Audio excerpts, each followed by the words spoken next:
Hi, everyone. We're just going to give it 1 second to let everyone filter into the room, but welcome.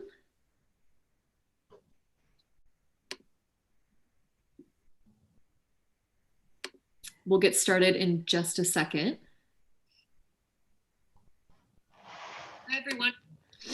All righty. Okay, we'll let people keep coming in and we'll get started. Hello, everyone. My name is Brittany Kerfoot, the Deputy Director of Events at Politics and Prose, and I'd like to welcome you all to PNP Live. Just a few housekeeping items to go over before we begin. First, I will be dropping links in the chat where you can purchase a copy of both authors' books straight from PNP's website. And if you live in the DC area, but you don't feel like waiting for shipping, you can select in-store pickup at checkout, and you can pick up your books at any of our 3 store locations. You can also ask a question by clicking on the Q&A button. And if you just hover over the bottom of your screen, you'll see that Q&A button. So drop your questions there instead of in the chat. It just makes them easier to kind of filter through. And you can put your question in there at any time during the event. All right, it is now my pleasure to introduce tonight's authors. Claire Massoud is the author of 6 works of fiction, including the New York Times bestsellers, The Emperor's Children and The Burning Girl. Her new book of essays, Kant's Little Prussian Head and Other Reasons Why I Write, gives readers a glimpse into the beloved novelist's inner world, shaped by family, art, and literature. Next, Maaza Mengiste is the author of the novel Beneath the Lion's Gaze and the editor of Addis Ababa Noir, a collection of stories that illustrate the dark side of Ethiopia's capital. Her novel, The Shadow King, which was just shortlisted for the 2020 Booker Prize, very exciting, takes us back to the first real conflict of World War II, casting light on the women soldiers who were left out of the historical record. So now please welcome Claire and Maaza to PNP Live. Thank you, Brittany. Thank you. It's really wonderful to be here. And Claire, congratulations on the release of this beautiful book. It has been a comfort. I mean, it's since I've gotten it, I've been reading it in parts and of course making notes and tabbing things that I'm going to keep coming back to again and again. And it's really such a joy to be here to speak with you about it. I think you and I we were informally introduced when you wrote a really generous review of my first book, like many years ago. Wonderful book. Thank you. Yeah. And I was so blown away by that. And I said, I hope one day I can meet. And I don't know if we've met. It's the trouble with social media is that you feel at some point that you've met someone and you've only communicated online. I know. We met last year. Where? Because at that Center for Fiction. That's right. So That's right. No, we were judges. Yes, it was exactly. In the whirlwind of my yes.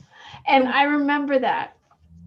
So we had a day. Yes. We had a day as if we were like, imprisoned in a room, in a very nice room with very good company. I kept saying I met Claire, but no, it must have been only on, social media, but that was exactly it. That's it. But we didn't have even, I don't think, sort of 5 minutes, because it really was, it was like, it was not like 12 angry men and we're not men and we were not angry, but it was, it was like being at the, doing your jury service for the court. Yeah, we were sort of in that room and we didn't leave.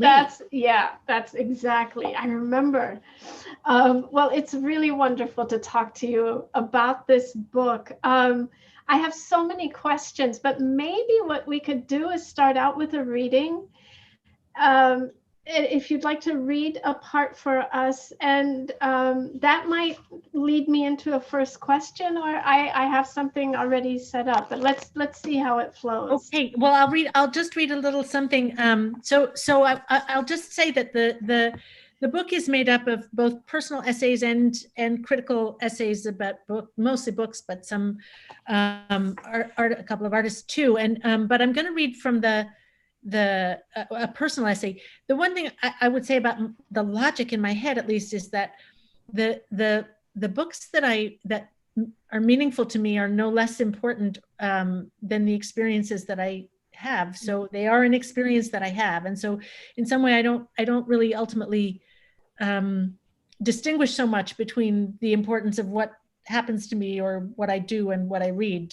So that's part of the logic of the book, but we can cut. But so this is the beginning of an essay called Two Women, which is about my mother and my aunt, and who were the two female figures in my family growing up, who sort of taught me what it might be to be a woman, somewhat confusingly. But the little page I'm going to read is actually about my dad. It's right at the beginning. So this is just from the beginning of the essay. When my father was first dying, that's to say, in the time when we thought he would die, but he did not, the time when he made a belated and miraculous recovery and was returned to us like a character in a fairy tale for 2 years, 3 months, and 5 days, my aunt, his younger sister, tried to insist upon a visit from the priest. My mother, although diminished, as yet undiagnosed, she was already undermined by the Lewy body dementia that would fell her, resisted valiantly, because my father, at that time off with the fairies, as the expression has it, apt for the fairy tale-like nature of that time, could not, and the priest was kept at bay. But 2 years later, when he was actually dying, fully and utterly presently himself, my father, my obdurate and fierce father, whose will we feared and admired in equal measure, could not resist his sister in her zeal, which is how he came in the nursing home reluctantly to take communion from Father Bob, the once-a-week visiting pastor in a baby blue open-collared short-sleeved summer shirt, who, with short, plump fingers, unwrapped the host from a rolled hanky in his breast pocket like a wee snack saved from lunch. Isn't there someone, my father asked me pleadingly, who could do this in French? Alas, I shook my head. I did not think so. I'll stop there. Thank you. That section captures so much of what's happening throughout the book. The moment, the essay that precedes that, the road to Damascus, I feel leads us naturally into this about two women. One of my questions for you was a question about Alice Neal and Marlene Dumas. And this, here, the two women are already leading us into that conversation that will happen a little bit later. I have so many questions for you about this. I mean, the memory, the idea of memory, the theme of loss that comes up in again and again in various ways. But I want to go back a little bit and think about this moment it's a very intimate family moment that contains this moment, this father, this man who is dying, but it reaches into the future to give us a glimpse of what's about to come, and then goes back, and then it goes further back. So we have this traveling between past, present, future, even here. And again, this is something that you constantly are doing throughout this book, is weaving all of these times together through meditations. And you open your book with this introduction, and it talks about, as this collection goes to press, we're living through the COVID-19 pandemic. And that moment, I think, when we were all around the world thinking of what our future might be like, and the present moment we were living in, and how much we were scrambling to think of examples in the past to bring forth, to help us make sense of what was going on here. It feels like this book is an answer to all of those questions we were having. And I wondered if you could talk a little bit about the impetus for this book. I mean, did you begin to write? It seems like it's coming at just this perfect time. How did the pandemic shape these essays? I know that some of them were already written, but how did the pandemic shape your thinking as you were compiling this? Well, funnily enough, I mean, it was all, the pandemic came after. So this book had a different introduction, and I think in the galleys that exist, there's a different introduction, and it was perhaps more fiery or something. It was more it was more a sort of round condemnation of the historical moment, and I really felt, of course, the moment in which the introduction was rewritten. So the introduction that we have, that I have in the book, was a moment before George Floyd. So it was the moment after the pandemic started, and before a whole other sequence of really important events in our society in the spring and summer, and so there's the strangeness that I was trying to kind of not be quite so obsolete, and ended up being obsolete. We live in these sort of, but one of the things that was in the original introduction, and that is still present, is this idea that we have come into some sort of hurtling, some state of hurtling that is uncontrolled, and I don't know if I said it in person or in the piece, but hurtling never ends anywhere good. You don't hurtle towards something happy. And so I was trying to see the pandemic, and I still am, as the chance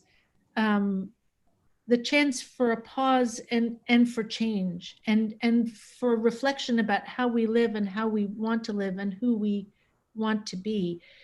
At one point my mother had breast cancer in her late 50s, and it really felt like the moment when she might change a lot of things, and she didn't.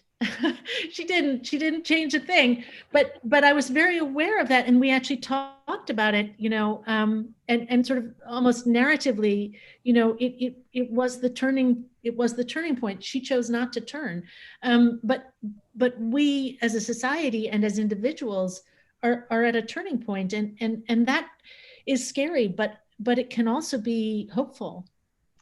Yeah, you talk in here about language, and how language makes change possible. It makes these connections that we have, that we sometimes forget, or that we take for granted. It reminds us of this. I wondered if you could talk a little bit more about the you mentioned, and you quote Louise Gluck in here, but if we pause and listen to history and literature, we'll find, as Louise Gluck puts it in October, you are not alone. It makes, and I read this, and I underlined it and was writing notes in the margins of this, because it calls to mind how during this pandemic, in this moment of great fear and uncertainty, we were also reaching towards books and towards art and towards music. And it feels very fitting that all of these elements are also in this book, as it's published now. I'd love to hear you talk more about the role that you envision language playing in helping to develop this future. You asked early on, have we lost our future? But you talk about the potential of language to meld maybe some of these broken pieces together. And maybe I'll stop there. But the role of language in this. So I am there's a wonderful book by she's actually a former student of mine, which makes me feel old. But she's an amazing writer named Michelle Kuo, who wrote a nonfiction book called Reading with Patrick, which I don't know if you're familiar with it, but it's so she in between university and then she went to law school, but she did teach for America, and she went to teach in a school, a small middle school in the South. then she came and she loved it, and she felt she was it was a great success, and she jokingly writes in the book that she was there was only one other Asian family in town who ran the Chinese restaurant, so all the kids in her class made her go to meet the family that ran the Chinese restaurant because they wanted the two Asian people to meet each other, or the family to meet Michelle. Anyway, but it was a wonderful experience. And then she went back to law school, or came back north to the Northeast to go to law school. And while she was at law school, one of her students was in a knife fight and killed a man. And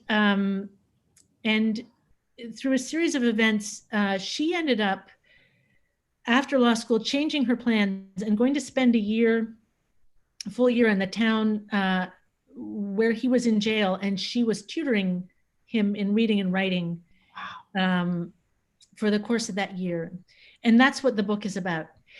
Because when she went back to see him, she felt that he had not, she had the sense he hadn't held a pen in his hand since she had left town, right? That his schooling, he'd sort of drifted away from school. He wasn't really attending. And that was true of many of the kids that she taught.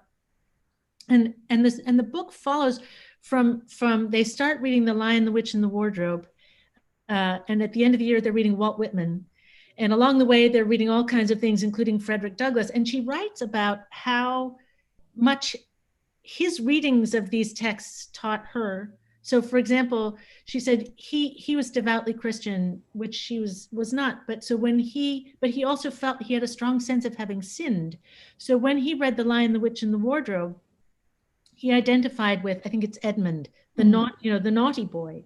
Whereas, much of the time as children we read and we think, oh, who would want to be Edmund? But this young man identified with Edmund, and the story of redemption for Edmund was incredibly important to him, right? For him, it really was a Christian story, and so on. So she thought he would be thrilled to read Frederick Douglass, and reading Frederick Douglass made him furious, because he said, this man was born a slave and he could read and write like this. And I 150 years later, why don't I have that? And so I think for me, I really feel that language is power, and language is freedom, and the ability to articulate your thoughts and to share them is worth millions. And we've really lost sight of that it's an invaluable freedom to be able to read and write and then to live in the, if you will, eternal conversation of all who have written and spoken before us, or who are speaking around the world now, right? And I think that's part of what I feel about the hope for the future. It would be to turn back in a way to language. I think, in our times, the image has taken primacy in our culture, and the image does many wonderful things, but I think it doesn't articulate the imagination in quite the same way. It doesn't speak to nuance in the same way. It doesn't, interiority is not as well expressed in images. So I really feel that language is this resource. It's like having a gold mine that is there for us to make use of. So yeah, you have this moment in the title essay of this where you are discussing Tolstoy's story and talking about the way that the descriptions that he places in these moments with Nikolai help we can understand what Tolstoy was thinking and feeling, and the way that he writes puts us so into the center of that moment that we are transported and we are taken there. And you talk also, there's a quote here that what you call a so-called hue, which I loved that term. the way that I want you to explain it, but I understood it. It's the shading of something. It's the essence of something that's beyond the obvious first look. It's this thing that's there also. But yes, and yet that sometimes it's all that's left. Yeah. And I think that's from the title of the book comes actually from Thomas Bernhardt, the grumpy Austrian writer. I know. I had to laugh when you were writing it. He is grumpy, but God, brilliant. Yeah, grumpy but great. And he he actually is referring to Kant's little East Prussian head. I cut out the East because it was a word too many, but it is in a way, it's sort of it's it's a Beckettian idea, if you will, that we however we try, we only capture a flavor or something, that so much falls through our hands that it's like trying to capture the pouring rain with two outstretched hands. It's just, but that's still better than nothing at all. And that, as you say, there's some sort of sense of an essence that can be transmitted, that language, that, again, to cite Beckett, fail again, fail better, we can't go on, we must go on, this, and, as writers, we're always, there's that lovely Flaubert thing from Madame Bovary, where he says, I want to make music that will, I can't get it right, the music that will illuminate the stars or something. He said, but I'm like a bear clanging pots together. I mean, we're failing the whole time, and it's inevitable to fail, and the words are imperfect, or the way we arrange them is imperfect, but it's kind of like Zoom versus real life, right? Zoom is better than nothing. Imagine if we didn't have, any way to see one another. That would be worse. So language is this flawed, but also meaningful. And yes, I'm amazed. Like, we can, with the Tolstoy, I don't know if this has happened to you over time. I don't know when it happened to me, but now, it used to be I would look at sort of photographs from the turn of the century, or even the 1930s, and mostly I would see the costumes. The people didn't look to me like people I would know. And something has happened in midlife, and I feel I look at those photographs, and they can be those stern-faced people from 1850. But they look like I know them, and I feel that distance is collapsed, right? That they're just people, and I think literature also gives us that these vast cultural differences and linguistic differences, even they can be collapsed to some large extent. And it makes me wonder about this. The way that as we read, we're accumulating experiences that we haven't necessarily lived, but they still become our own, the way that you were talking about, and the way that you write about each of these books and these paintings and the writers, the Yasmin al-Rashidi, and you mentioned Teju Cole, Valeria Luiselli. The way you speak of their work is as an experience of their book. You're experiencing this as you're moving through their novels. And I found that a profound way to read, because I think sometimes we're looking just for plot point. We're trying to rush through these things. We have a list of books that we have to read, and we're distracted by so many other things, and yet you're immersing yourself in really these pockets of ideas that are developing, from one book to another. And there was this, I want to go back. I'm still on this Kant's little Prussian head, because you talk about naming, and you say that naming is magic, that you say spells are essentially a private language. When you say a name, it's conjuring something that's larger than just those two words put together. And Claire, I have to tell you, reading this, you mentioned that you wrote this after the murder of George Floyd, or before, and I'm reading this after. And when I read this, it just, on the top, I said, say her name. Really, we're talking about the politics of the power of a name. Yes. Which, we're living in this moment where hundreds of thousands of Americans have died. We don't know these names. When I read this, I wrote it down just separately for myself, because there's an act to naming people. And I'm thinking, also about the essay in here, Mapped to Damascus, where the name Beirut conjures up so many things for your father. And yet when you go there, that name is something else that's connected to a particular geography, which is different from what your father has said. And I wondered if you could talk a little bit about what feels like a metaphoric place, a symbolic or emotional place, versus the geographic space that's in that essay. And I think it's in through many of these essays, all your travels in childhood, the different places that you've lived, there's that sense of here's a place, but then there's also that emotional sense of it.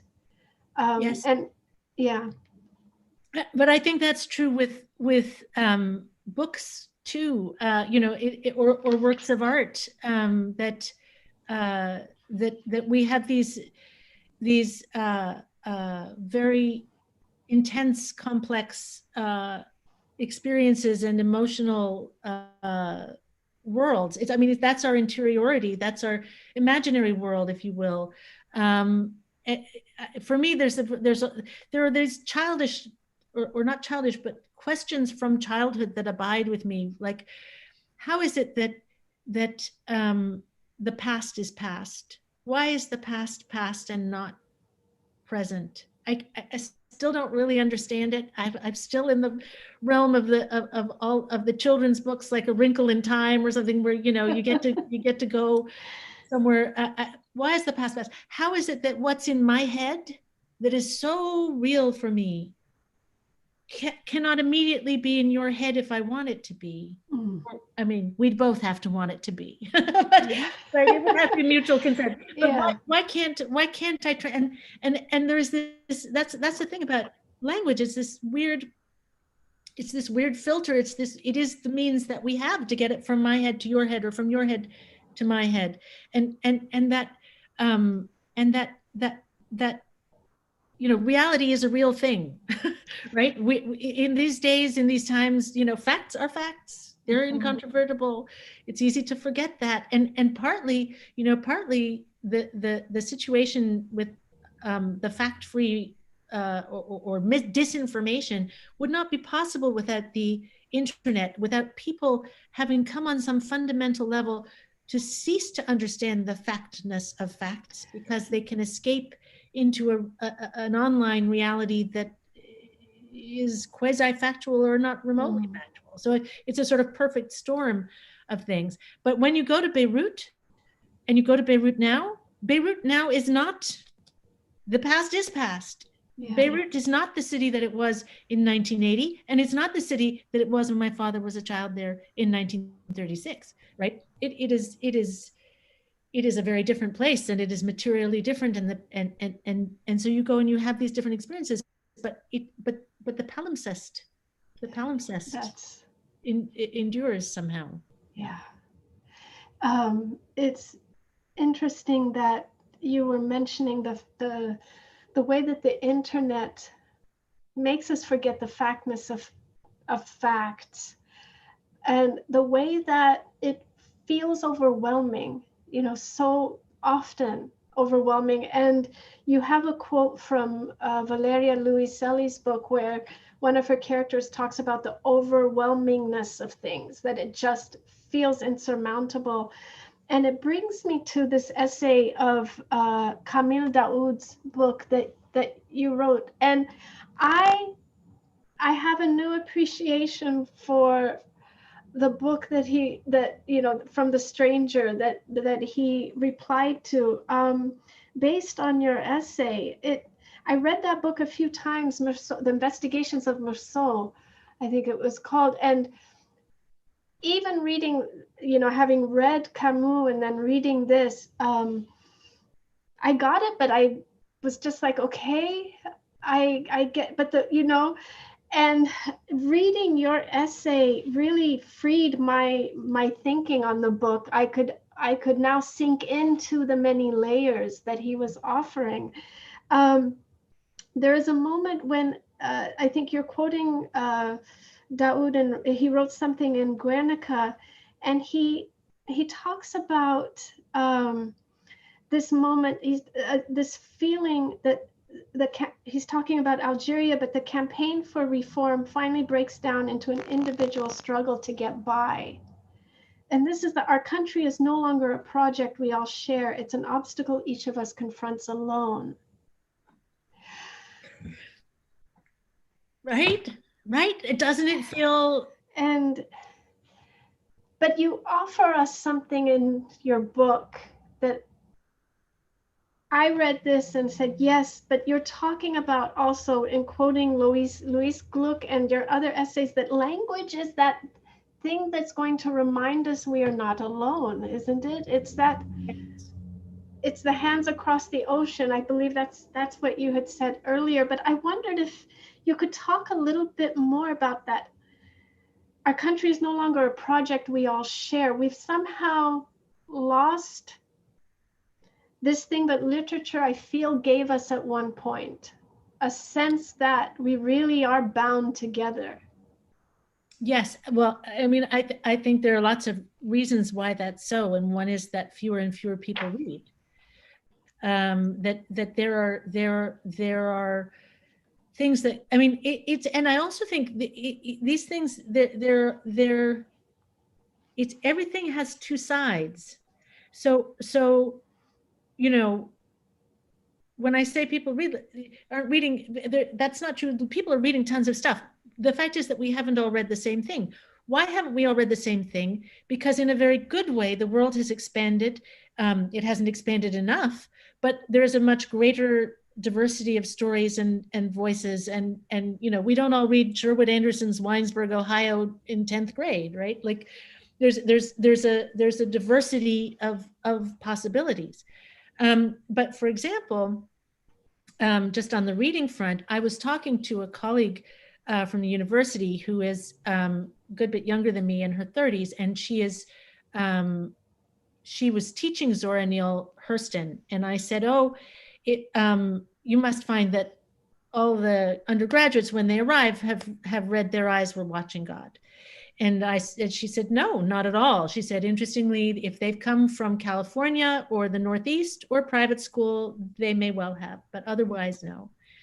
And I said, oh, that surprises me. And she said, do you know, I grew up in, I believe it was North Carolina. And she said, at no time between kindergarten and graduation in any class was I ever assigned a book by a person of color.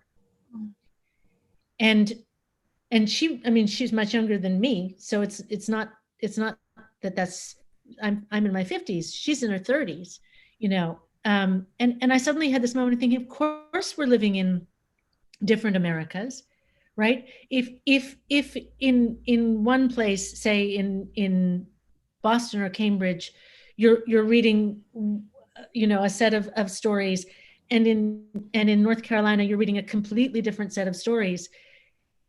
You then are shaped in completely different ways, right? Mm-hmm. So, but it's a complicated, it's like that Monty Python sketch. This business of redistribution is more complicated than I thought. You wouldn't want to go back to making everybody read one story, but then how do you find shared narratives? Mm. I think. What I find really reassuring in this collection is that the range here of the texts, of the artists, of the memories that you have is broad. And there's something, and yet there's something that seems to connect all of them. And it feels again like some, well, I don't want to say it. Maybe I'm going to ask you this question, because when I see Yasmin El-Rashidi's, Chronicles of a Last Summer, and I set it next to the essay, the Damascus map to Damascus, Road to Damascus, yeah. Road to Damascus, and then the essay on Kant and Two Women, there is a thread there. If we look at writerly preoccupations, and you say in the beginning that the themes of memory and loss course through the book. But I wondered if you could talk more about this, because you've traveled a lot. You have had some really interesting experiences in different parts of the world. Your reading tastes reflect that. What is this thing that you have come to realize or understand about memory and about loss over the course of this life that is absolutely fascinating and really invested in the arts? Gee, I don't know what I've come to. I don't know. Maybe you have an answer. I don't know. But I would say, there was a conversation, that it was an online thing that I was listening to, Yiyun Lee, Mm-hmm. who was speaking about. She said somebody had asked her, what was the most important thing for a writer, and that she initially answered to be curious. Yeah. And that she said, and then I thought about it, and I had to go back, and I said, to be curious is very important, but to be uncertain is more important. And I do feel that those two things are the most important: to be curious and uncertain, which is to say, never to be curious to learn, and not to feel you already know, not to feel you have the answer. And that thing of this amazing book, which contains not just one. It contains a world, and a world that will be a discovery. It was a discovery for me, but will be a discovery for many readers. But it also contains the worlds of each of its characters, and it contains the literary worlds of the classical texts with which it's in conversation. And it contains many worlds, just this, right? And I can carry it around.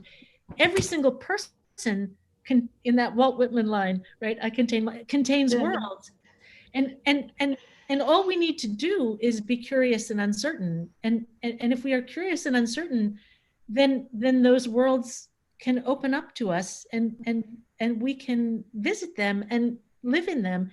I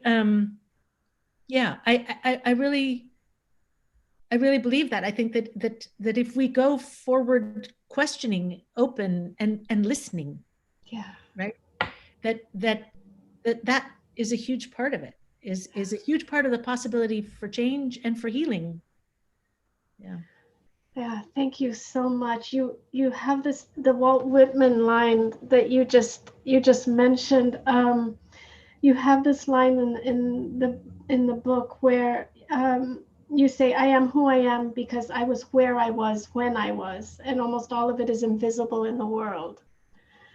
And I just find that a deeply moving and profound thought, and really a reminder of all the different worlds we contain in us. Even basically stuck at home now during this time, there's still places left to discover within ourselves, just by reading or exploring. Yes, and yes, and I think that's it. But it's also a thing I try to remember, when I can, about other people too, is how little we know. Yeah. Right. it was actually years ago, I had been on a sort of silent meditation, I can be a little grumpy, irritable, whatever. I've been on this silent meditation retreat. And then I got home and I went to the supermarket, and the person behind the deli counter was super rude to me. And I feel like if I'd been just in my regular life, I might've just been snippy back. And, but because I had been in this sort of meditative, whatever, I said, "You must be having a difficult day." And she burst into tears and she said, I'm having a really, really difficult day. And I can't say that I always have the presence of mind to be that person, but it was a useful, I was like, oh, it's really true. We just don't know. We don't know.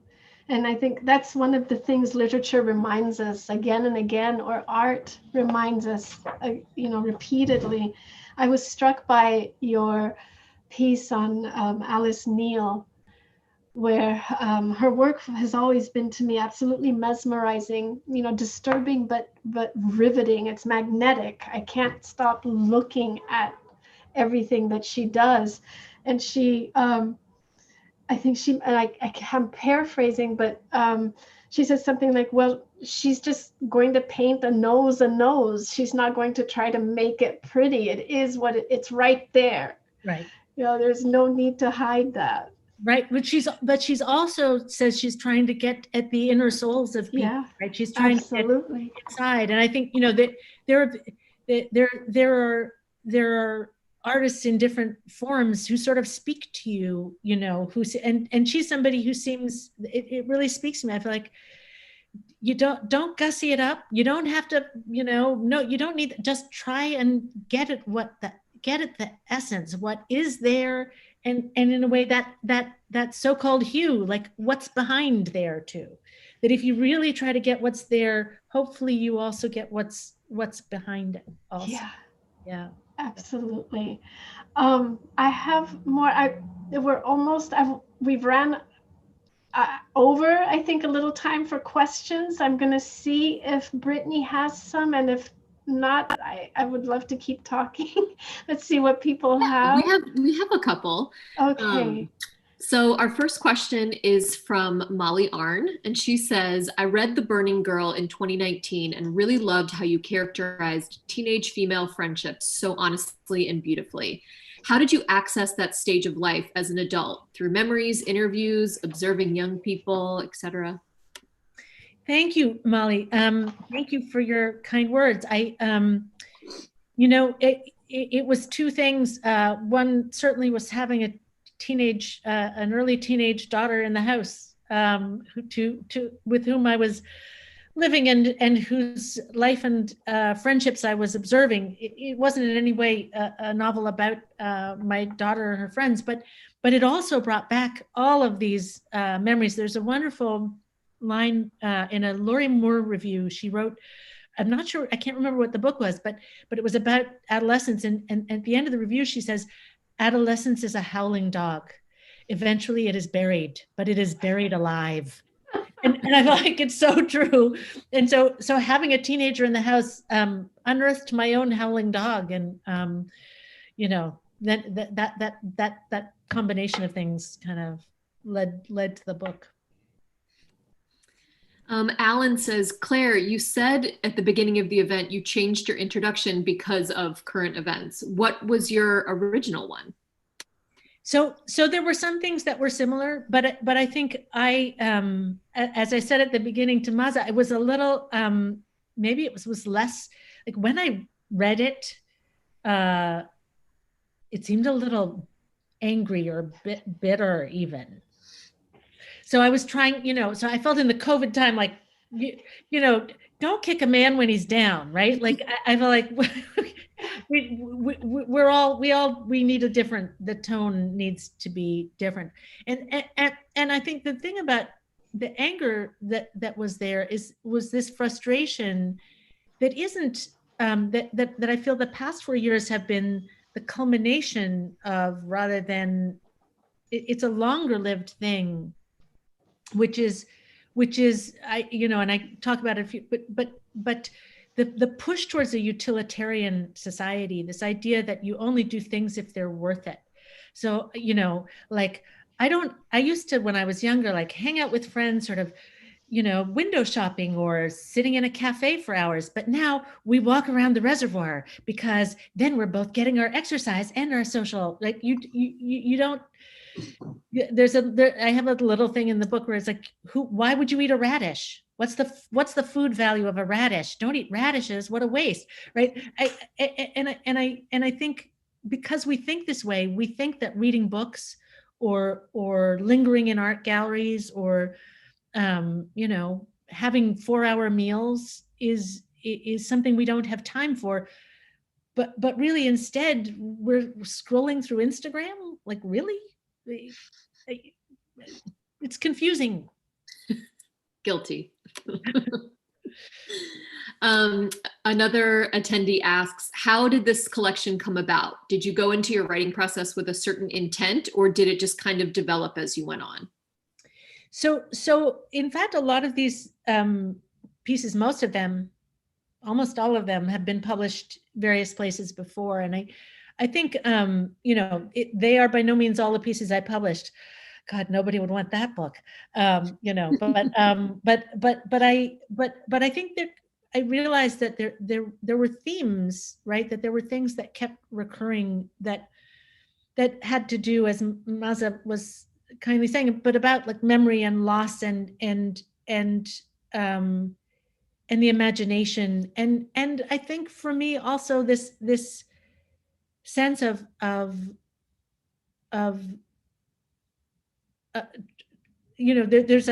used to love the movie The Year of Living Dangerously. Did anybody see The Year of Living Dangerously? And in it, Linda Hunt she plays a man. She plays a photojournalist named Billy Kwan, who is undone about the poverty and disarray of Indonesian society, and Linda Hunt puts on this really raspy voice. She's an amazing actress, but she says, "How then must we live? How then must we live?" And I feel like that question really is the lifelong. I mean, I feel like I'm asking it, and when I read things that seem to me to be asking those questions too, I feel I'm in conversation with them, and I don't have answers. I'm uncertain and curious, and I have lots of questions. And so I think together, the way the assembly of the book was about those questions posing themselves in different ways in my life. This one I would like to ask both of you. What are some authors that are influences for your work? Maaza. Let me unmute. Wow. Well, I mean, there's been so many. It's, there's this writer from Ghana. Her name is Ama Ata Edu.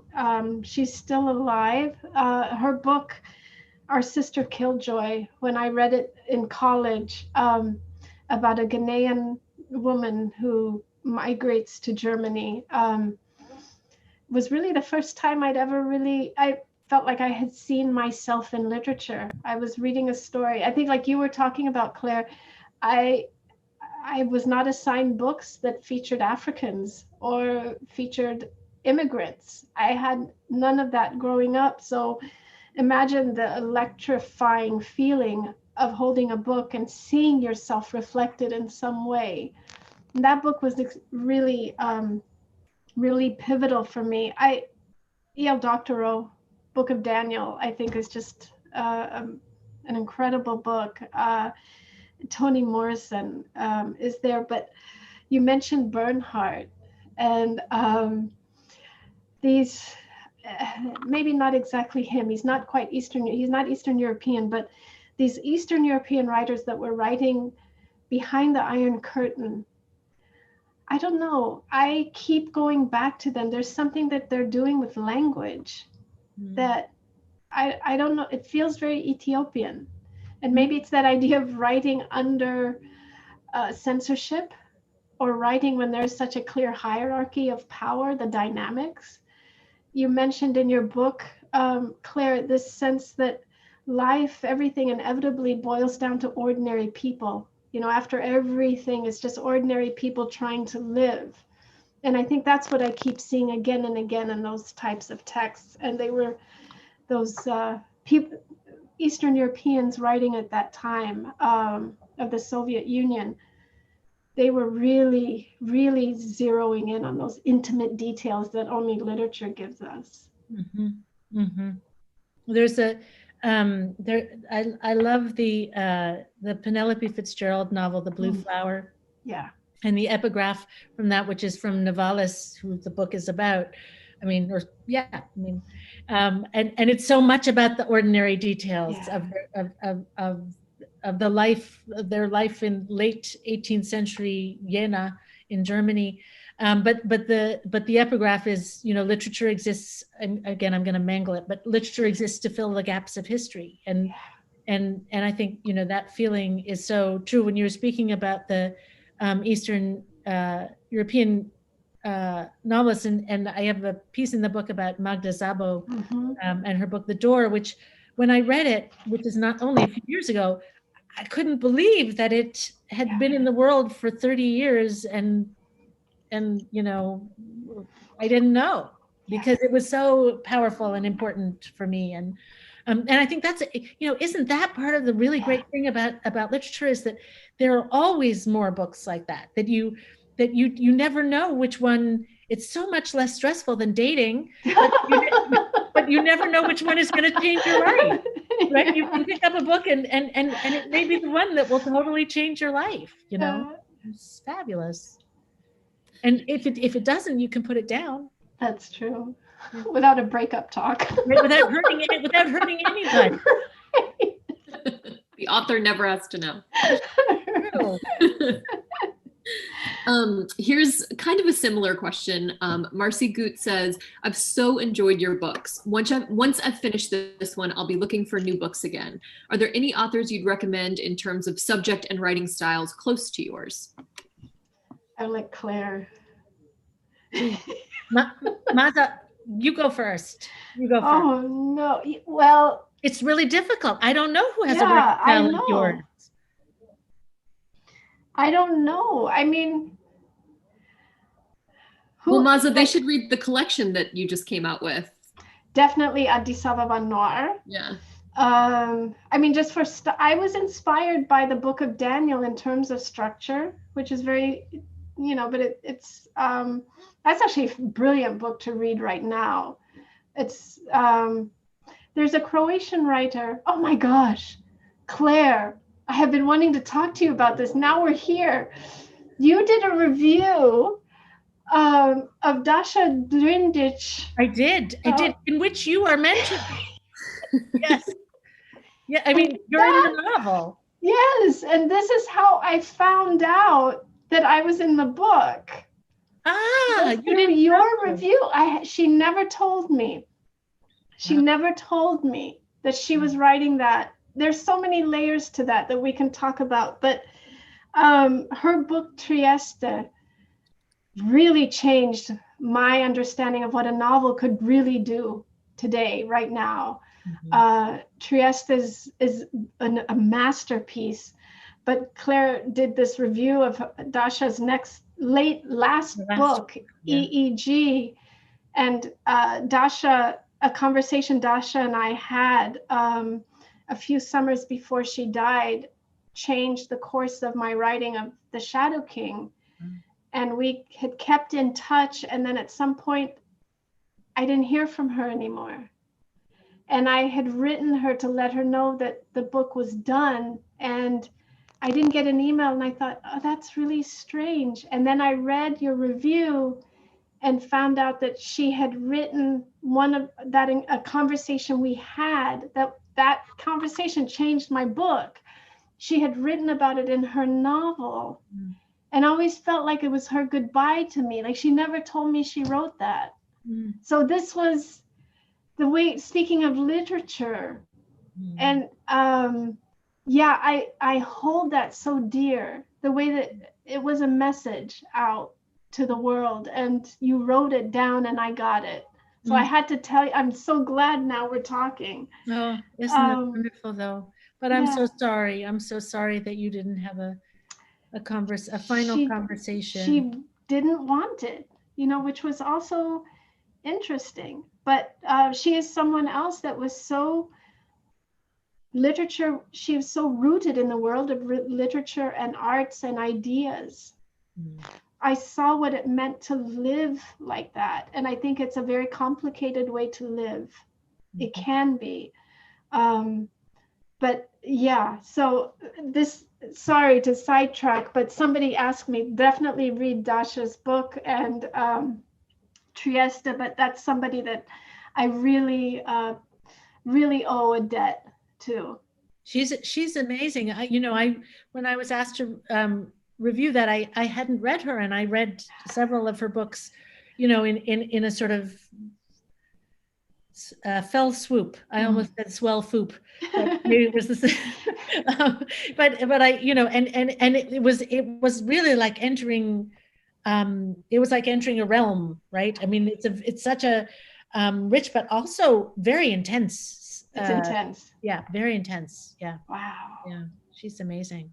But what about you? Is there somebody that you I never know. I mean, what I would say, so here there are some first novels. I think it's always the first novel that we gave a prize to last year. I always try to spread the word because I love that book, which is called In West Mills by Deshaun Charles Winslow. Yeah. And that, that experience of reading first novel, there's another first novel this year that I had a similar sort of discovery, which is actually on the list with you, I think, is Shuggie Bain. Yeah, that's a beautiful book. By Douglas Stewart, which it's gritty. It's not a barrel of laughs, but it's an amazing, I mean, it's a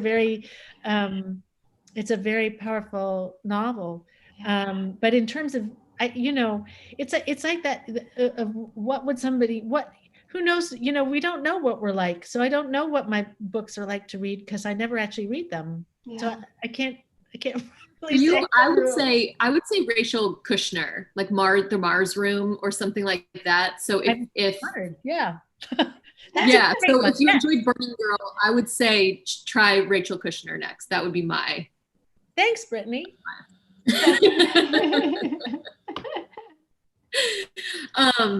A question that I would like to ask both of you, because there's so many good books that have either just come out or are about to come out. What are you either reading right now, or what are you excited to read next, other than each other's books? I mean, I have a stack of, I have so many. I can't even think of the first one that I'm going to reach out for. If I look at my bookshelf, there's so many. I know. I feel that I've actually said this a couple of times in the past week to people, but it's really true. One of the darkest, knock on wood, my health is, in our family, everybody's health has been fine. So, but there was a moment early in the pandemic, and I looked at the pile of books by my bed, and I thought, if I were to vanish off the planet in the space of a fortnight, I would be leaving this terrible, it's like hundreds. There are hundreds of books there. It's because I go around with this fake idea that somewhere in the near future, there's a vast amount of time where I'm going to do all the reading. And I'm literally like a hoarder. If you say, well, why don't we move this? I'm like, no, I'm going to read. Take that one. I had a neighbor once who was like that about plastic bags. She was like, no, I need those. I need the bag full of clothespins, the bag full of safety pins. That you can't take. I'm like that about the books. It's terrible, but it's also so exciting, right? It's so exciting, and sometimes I just get started, and then I'm like, oh look, now I know I'll come back to it, and then 3 months later I'm like, oh, I have to start again. Oh yeah, that's exactly. My mother, I feel like I'm turning into my mother. I'm actually wearing a pair of socks that have books on them. I am. Yes. Right. My daughter gave them to me. They're socks with books on them. My mother was the person who had the fridge magnet that said so many books, so little time. Yes. Oh. I am that. I am that person. I love it. Oh dear. Well, it looks like we are out of time, but thank you both so much Oh. for doing this. This was so much fun. Maaza, Thank a you. million congratulations on the Booker shortlist. We're wishing Thank you all you. the best. Thank you. I want to place bets. Oh. Place bets on the Shadow Hunter. The Shadow King. The Shadow King. The Shadow Hunter too. It was I the love Shadow it. Hunter. I feel like that sounds like that's the Nazi hunter, I think. That's that's a sequel. Yeah, exactly. The Shadow King. Thank you. And please, everybody, buy this book. It is really a treasure. It really is. Thank you so much, Claire, for writing it. Thank you. For this wonderful conversation. Thank you. Thank you. Thank you. Yeah. Thanks, You guys can Brittany. buy both books from Politics and Prose. I've linked them in the chat, but you can also just go on our website and search them. So again, thank you guys so much. Maaza, good luck, and Thank you. and everybody have a good